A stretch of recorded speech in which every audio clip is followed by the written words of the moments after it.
Hey guys, sorry about that one clip. Got that 5 month old, and she definitely needed tending to very quickly.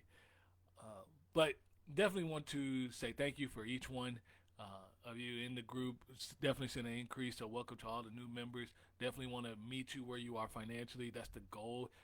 Get your questions answered, help you make a multitude of series of right financial decisions so that at the end of the result you can accomplish the amount of wealth that you want, and that is possible no matter what age or state you're in. It's just about prioritizing and putting ourselves in a position that we all can grow. So much I want to talk to you about today: accountability. And before I get started, again, if you haven't already, please subscribe to the YouTube page. Trying to get that built up. I'm on Instagram as well, trying to post regularly, trying to hit all the platforms, and continue to outpour information. Number one, that I'm learning or that I've just seen come across, so that you can have it in a little bit more digestible state to apply to your situation if that's necessary. But the biggest thing about this whole money thing is it can kind of be confusing, but there's a piece that's missing that we all don't understand, and it's a subtle thing, and that's the accountability. See, the way our society is set up, obviously, free speech, freedom of religion, freedom of choice, and the big freedom of choice when you're building all of these relationships, and when you're trying to make all these decisions with your money, the idea is that the person has the freedom to choose.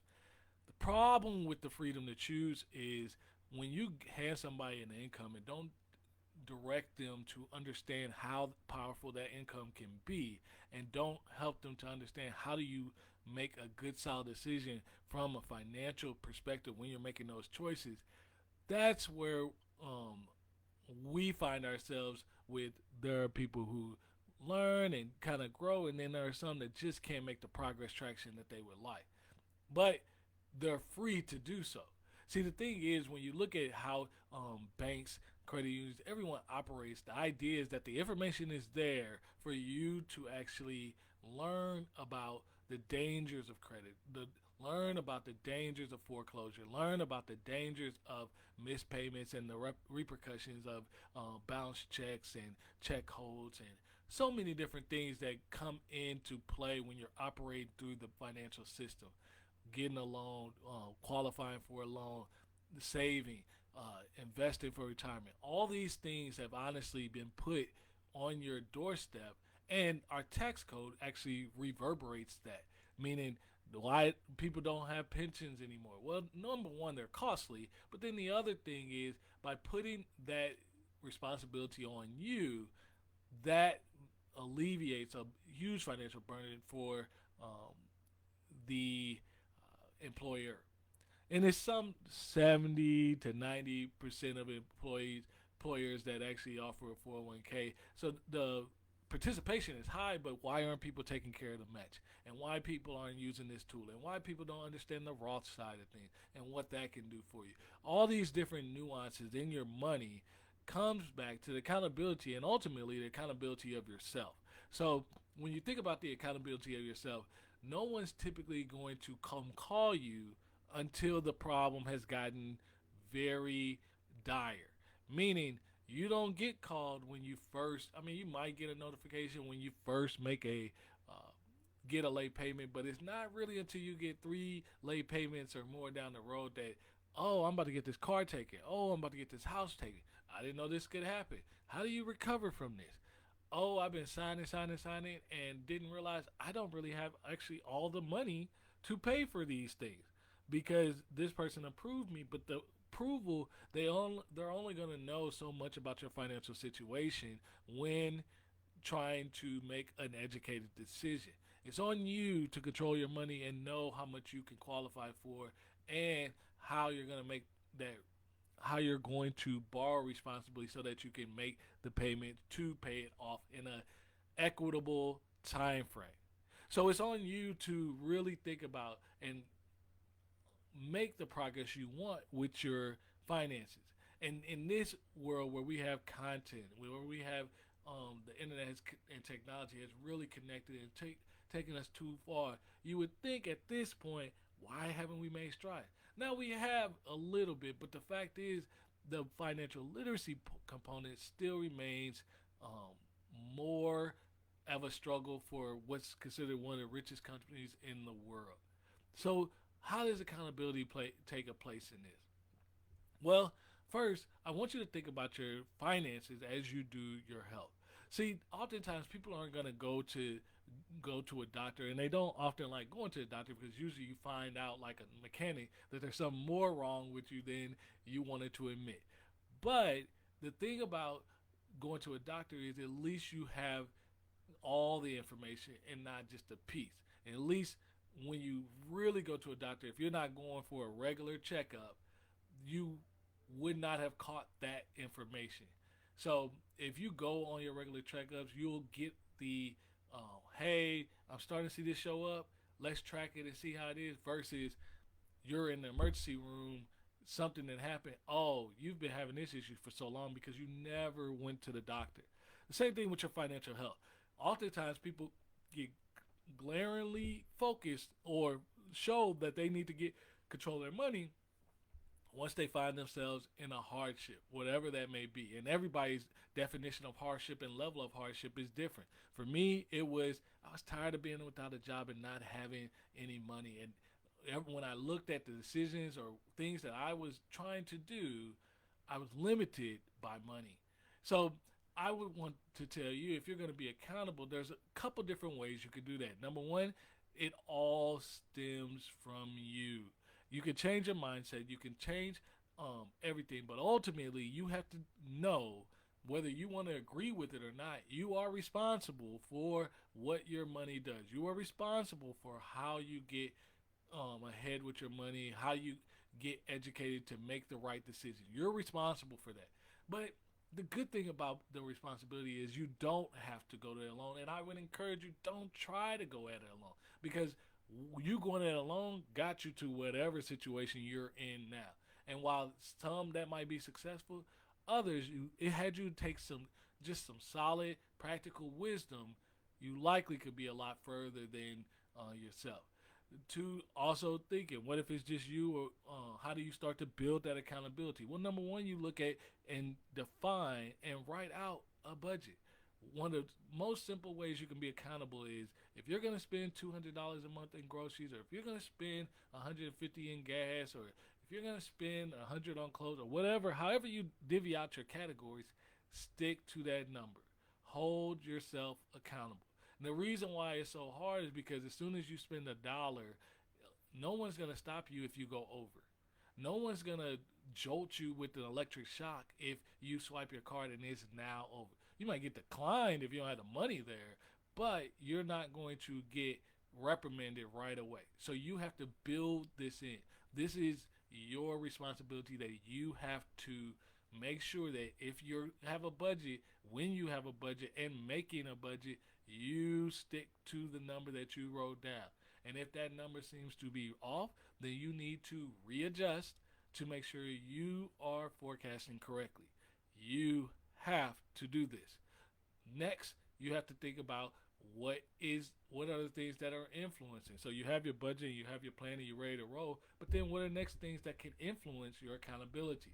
So that's where you go to your community. Who's around you? So if you're married, who's your spouse? What are their strengths and weaknesses when it comes to money? If you just so happen to marry somebody and neither one of you are strong from a financial sense, being able to manage this money, you have to be humble enough to admit that, hey, we're just not that good at this.